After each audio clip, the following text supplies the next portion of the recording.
Hi, beloveds. This is a story that I have never shared in full, not because I wasn't ready to tell it, but because I needed to live through it first. It's about truth. It's about betrayal, and it's about what happens when the version of yourself that stayed quiet for too long finally says no more. What I'm about to share is the story of a message I wrote that changed everything.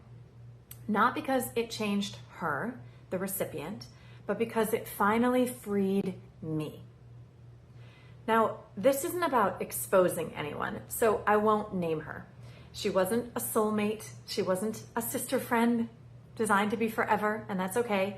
She wasn't someone that I ever felt energetically completely mirrored me, but she was someone that I felt called to guide, to support, to hold, to encourage. She was someone that I poured into as a mentor, kind of as an older sister figure. And as a woman who had been through fire and I had lived to tell about it, I had a lot to share with her and help her in her life. So she came into our lives at a transitional time, and I met her with nothing but openness, transparency, and complete truth. I told her everything, the highs, the lows, the failures, the false starts. I welcomed her not just into a role at our retreat center, but into my world. I introduced her to my best friend, who's 10 years older than me, and we created a triangle of unconditional love, reflection, and support, or at least that was the intention. As far as the position she took on with us, we paid her out of pocket. We created a position just for her, to give her space for her autonomy, her growth, her desire to create magic. We fed her. We helped find her housing. We invited her family to dinners. We helped care for her family, connecting them with doctors and medical support. And we just gave from our hearts, not as employers, but as humans, as friends, as mentors. And then one day, without warning, without conversation, she left. No meeting, no check-in, no update personally or professionally, no mutual goodbye. And I was left holding all the fragments professionally. I was confused personally.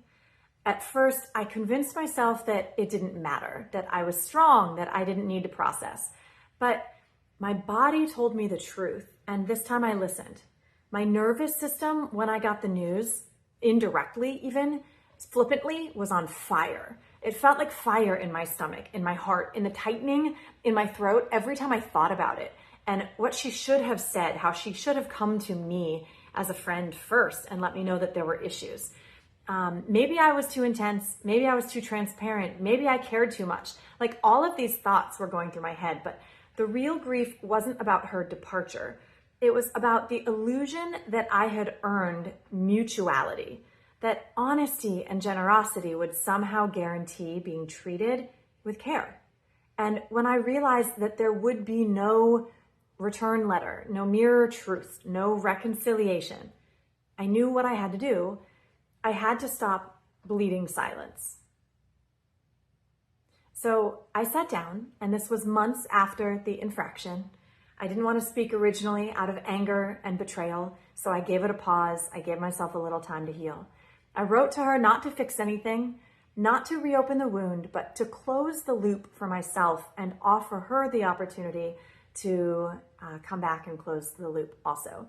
This is a secondary message that came months after the first one. I wrote, I've taken time with this, not because I didn't care, but because I did. The way things ended blindsided and hurt me, and I needed space to process what actually happened. This isn't an invitation for conversation or reconciliation. It's closure on my terms. A single conversation a month prior about a specific frustration wasn't notice. It didn't prepare us for your sudden departure, professionally or personally. The way that it was handled, abruptly, without transition or communication, caused harm. Shifting the responsibility to me to seek clarity and then blaming me for not doing so is a distortion I'm not willing to accept. You brought beauty and presence during your time here, and I don't erase that. But your exit and how it was framed after disrupted more than logistics. It fractured trust. And I'm no longer offering access to people who refuse to hold their own accountability. After seeing you again, I realized how much I've carried internally and how much energy has stayed frozen around this. Writing this now isn't about the past. It's about standing my ground in the present. That's something I'm learning to do with more clarity and less apology. This message isn't about judgment. It's about truth. And one of the most important lessons I'm integrating is this. Nobody gets to wound me and then dictate the timeline of my healing. I'm not carrying what doesn't belong to me anymore. So that was a note that I sent months after the infraction.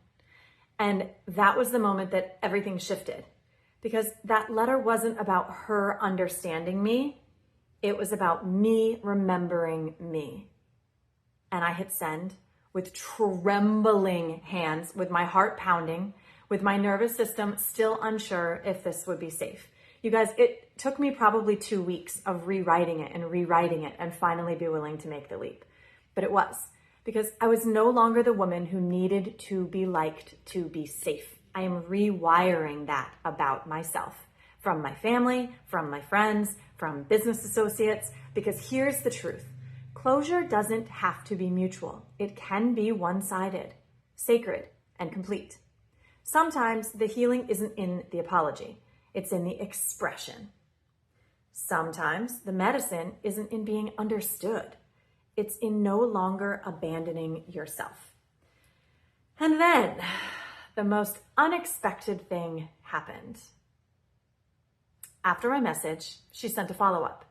Not to clarify, not to own, not to apologize, but to rewrite the story, to place blame, to inflate, distort, and project. So my husband, her actual boss, and someone who had invested deeply in supporting her and her family and asked for nothing but open communication along the way, to which she did not offer him. He stepped in. He wrote a message. Kind, grounded, responsible. He acknowledged our missteps. He took responsibility for his part. He held integrity. He sent it not just to her, but to her husband, who was also part of another business circle. He wanted to be clear. He wanted to clear the air with love and with professionalism. And you know what came back? Nothing from the husband, which was a bit surprising. And from her, a reply that included, "This is becoming harassment."